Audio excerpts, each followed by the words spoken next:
In Denver, Colorado, a string of anti-Trump protests break out well into the evenings against his anti-immigration policies. And we say that people united can never be defeated. The people united can never be defeated. But now, ICE has allegedly started to attend them, rounding up the participants.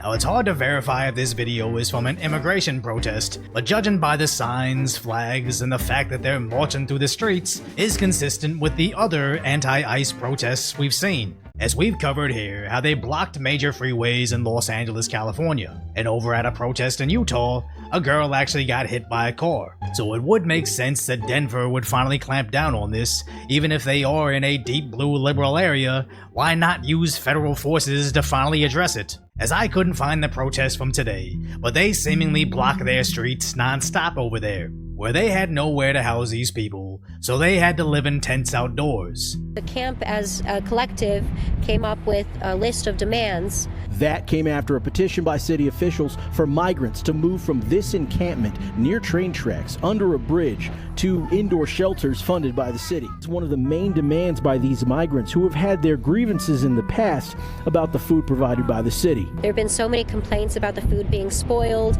or not being enough and malnutrition amongst children. As local leaders asked private homeowners to house them. The city of Denver announced that 4 shelters are being shut down for immigrants, and now city officials are apparently asking rental property owners to rent directly to immigrants. Yeah, certainly a controversial suggestion. Fox 31's Lisa D'Souza joins us now. They're asking owners to cap rent prices as well. And that's just the sad reality of every single instance of this, as it would be amazing if we lived in a Pixar universe with unlimited resources to take care of every needy individual in perpetuity. But we don't. We're broke, in massive debt as a country, and running deficits in every state. So what exactly can all these sanctuary cities actually provide other than empty promises? As imagine you responded to President Biden when he told you to surge the border to the land of opportunity, only to be forced to sleep at the airport while they try to find you housing, but then end up sleeping in a tarp underneath the freeway?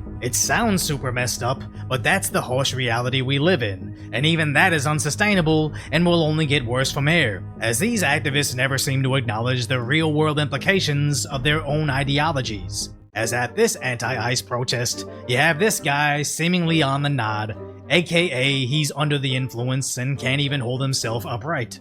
Now that guy's just a TikTok troll. He does that act everywhere to try to get a response out of people.